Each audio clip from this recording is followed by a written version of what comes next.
আমাদের গাজীপুরে শ্রীপুরে আলোড়ন সৃষ্টি করেছেন এক দম্পতি জঙ্গলের মাঝে বাসর ঘর সাজিয়েছেন। আপনারা দেখতে থাকুন কি সুন্দর একটা বাসর ঘর সাজিয়েছেন এই দম্পতি। আপনারা তাদের জন্য দোয়া করবেন যেন তাদের দাম্পত্য জীবন সুখময় হয়। কিন্তু আলোড়ন সৃষ্টি করছেন সারা বাংলাদেশে যে জঙ্গলের ভিতরে এমন সুন্দর বাসর ঘর সাজিয়েছেন। আচ্ছা ভাই, আমি আপনার সাথে কিছু কথা বলতে চাই, আমি অনুমতি দিলে কথা বলবো। আর আমি জামাইয়ের সাথে কিছু কথা বলবো। জামাই কেন এই জঙ্গলের মাঝে বাসর ঘর সাজিয়েছে সেটা আমি শুনতে চাই। ভাই বলেন। আমার ছোট থেকে স্বপ্ন যে আমি জঙ্গলের ভিতরে বাস করবো। আপনার ছোট থেকে স্বপ্ন?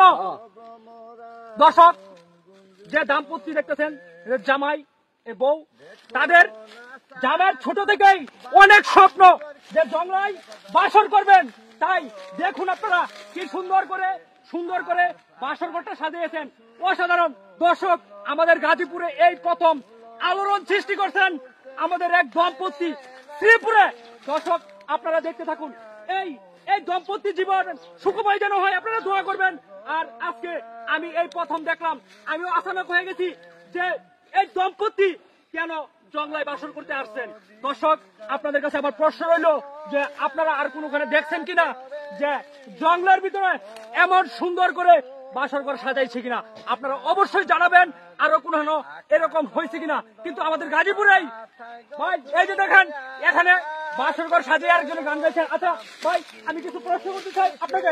ভাই ভাই আপনার কি হয়? ওটা আমার মেয়ে, ওইটা আমার বাচ্চা। ও, আপনার বাইশটা আর আপনার মেয়ে, তাও ছেলের মতোই আপনার বাইশটা আর কি। আর আপনার আপন মেয়ে। তাহলে এই যে আপনি পিতা হয়ে যেখানে বসে আছেন, এই যে বাসর ঘরটা জঙ্গলে সাজাইছে, এটার বিষয়ে আপনি কিছু বলুন। এটা ভাই, এটা একটা আনন্দ, এটা একটা ফুর্তি। আমরা সকলে মিলিয়া এই জন্য আমরা বাসর ঘর কোনো লোকে করে না, এর জন্যই আমরা দর্শকের দেখানোর জন্য এই যে এই কাজটা আমরা করেছি। সুপ্রিয় দর্শক, দেখুন উনার পিতা, এই যে দম্পতি বসে আছেন, উনার পিতা বলতেছেন যে তার বাইশটা এখানে এই পরিবেশনটা তাদের কাছে খুব ভালো লাগতেছে এবং এখানে যে বাসর ঘর সাজাইছে তাদের খুব স্বপ্ন ছিল যে তারা এরকম জঙ্গলের মাঝে একটা বাসর ঘর সাজাইবে। দর্শক, আপনারাই বলুন এরকম বাসর ঘর আর কখনো দেখেছেন কিনা। এই যে দম্পতি দুজন বসে আছে, কি সুখময়, কি শান্তিতে বসে আছেন। প্রিয় দর্শক, আপনারা দেখতে থাকুন। আমিও আপনাদের সাথে আছি, সাংবাদিক নাজমুল ইসলাম। আমি থাকবো। গাজীপুর শ্রীপুরে আলোড়ন সৃষ্টি করেছেন এই দম্পতি দুইজন। পিতা সামনে আছেন, এখানে যে পিতা আছে উনি গান গাইছেন, বিয়ার গীত, মানে বিয়াতে দিচ্ছেন তার বাচ্চার সাথে, এই জন্য সে গীত গাইতেছেন। দর্শক, আপনারা সবাই দেখতে থাকুন।